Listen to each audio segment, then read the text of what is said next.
I think all of us rather anticipated the death of the big Bambino. It's been coming on for a long, long while. About a year ago, I think it was August the 3rd, if I'm not mistaken, Babe was here in Cincinnati for that American Legion game that they played out here at Cincinnati last year.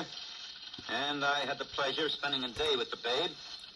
And at that time, he looked particularly sick and ailing, which he was, of course. And I didn't expect him really to live until Christmas. But Ruth has tremendous stamina and did have tremendous stamina. And he just fought off the disease for practically a solid year. I don't think it may have been that an ordinary human being would have lived a year under the same conditions, but I doubt it. Now, Ruth was always like that, a fellow of tremendous capacity for tremendous things. And he filled the capacities to the limit. A lot of people might think that, I hope that you don't misunderstand me whatsoever in talking about Ruth. I am very saddened by the big fellow's death. I naturally have sat here all night broadcasting to you with my mind half on Ruth and my mind half on the ball game. And it leaves not a void in my life. I won't say that because I don't get to see the Babe much anymore.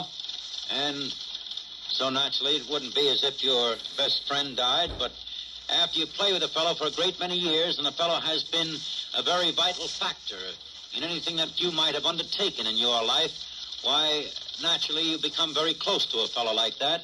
Ruth was very close to all the ball players who ever played with him on the New York Yankees, and all of us, well, he was the baseball player's hero.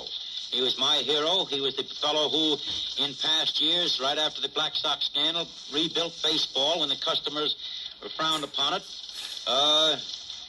Then later on, he came into his own as a famous home run hitter. Naturally, he was in the early 20s, he was a famous home run hitter. But he got, as I always am pleased to say, he was the fellow most responsible for the rise in baseball players' salaries.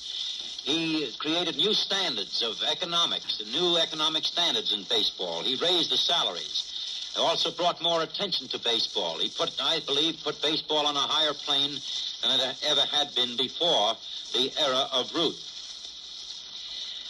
I am not a moralist. I don't pretend that Ruth was a holier-than-thou sort of an individual because some of his escapades off the field would not bear telling on this radio. They wouldn't bear telling in some living rooms, I suppose. The Babe always reminded me of a fellow who, just took his fun where he found it.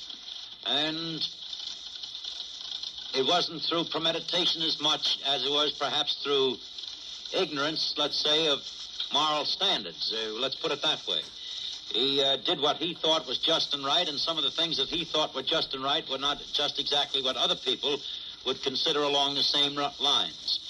That is why tonight, although I feel Babe Ruth's death very keenly, it really made me nervous around the 8th inning when I knew I had to talk to you about Babe, and I started to perspire up here at the broadcasting table a little bit, and the back of my legs are a little bit weak, because I can't tell you in 15 minutes, fans, I can't tell you the number of things that I know, the full life story of the big guy, because so much happened in those years, those 10 years that I spent with him. Actually, more than 10 years. I was with him a year and a half on the Boston Red Sox, and so much happened in that time that all those things came back in a rush to me all at one time, and I was not entirely capable of comprehending the fact that the big fellow is dead. The implications there are tremendous, and I know the flood of publicity will come out now as life story, and I read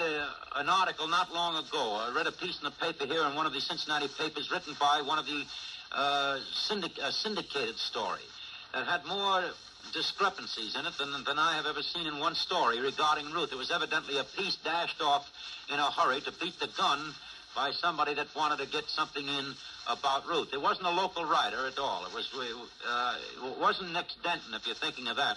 Nick Denton, I thought, wrote a beautiful piece about Babe the other night in the Time-Star. Now, I know that's an opposition paper to the Cincinnati Post here, whom this station in Cincinnati represents and whom I work for most directly. But nevertheless, credit where credit is due. I thought Nick Denton wrote a beautiful piece about Babe the other evening. And Denton hit the nail on the head, because he said what I would have said all along, and that is that Babe led a mighty full life. Babe died this evening, yes, but died, I think, as we would talk, if I met you on a street corner, or if you'll be a little intimate with me and not feel that you are hearing a prepared, paid-for show, because this is not. I am telling you my private, personal thoughts. I am talking to you just as if, wherever you are, I was standing next to you or sitting next to you or sitting across the room talking to you about Babe Ruth. And I would like you, as an understanding and broad-minded person, to know that Babe did everything there was to do, I think, in life.